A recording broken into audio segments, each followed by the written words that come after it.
Radial keratotomy has been one of the popular procedures for myopic correction in the past. It involves making peripheral radial incisions which cause mid-peripheral bulging of the cornea with compensatory central flattening. However, progressive flattening can lead to hyperopic shift. Here we present two interesting cases of managing post-radial keratotomy hyperopia. In our first case, a 45-year-old female came to us with complaint of defective vision in both eyes. She gave history of radial keratotomy done 20 years back elsewhere. Her subjective retinoscopy showed an uncorrected visual acuity of 6/24 in the right eye, improving to 6/9 with +3 diopter sphere and 1.5 diopter cylinder at 180 degrees. The left eye unaided visual acuity was 5/60, improving to 6/9 with +7 diopter sphere. Corneal topography showed significant irregular corneal astigmatism in both eyes. Since our patient was uncomfortable with uncorrected vision and contact lenses, we planned to put a purse string suture through the radial keratotomy incisions and produce steepening of the cornea. We decided to intervene on the left eye first. Under topical anesthesia, a 7 mm mark was put as a guide. All the 8 radial keratotomy incisions were opened up with the help of a hook.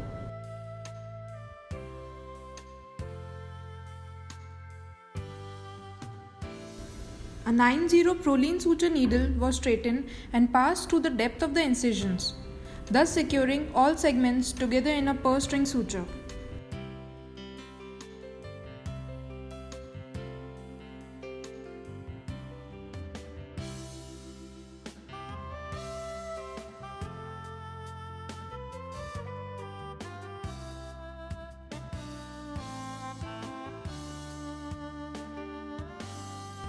The final knot was tightened after titrating for the residual refractive error using a handheld automated refractometer. This is a post-operative picture with the uncorrected visual acuity of 6/12, improving to 6/9 with +1 diopter cylinder at 160 degrees. Corresponding to it, a post-operative steepening of the cornea by approximately 6 diopters was evident on corneal topography.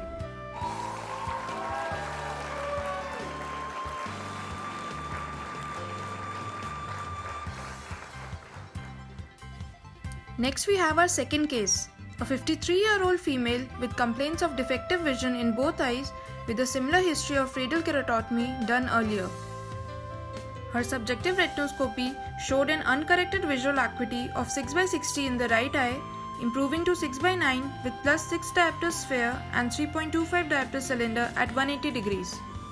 The left eye unaided visual acuity was 5/60, improving to 6/9 with +5 diopter sphere and +2 diopter cylinder at 130 degrees. The corneal topography showed significant flattening in both eyes, more so in the right eye, especially in the superior quadrants. Depending on the corneal topography, we decided to put sutures across the RK incisions and overcome the central flattening.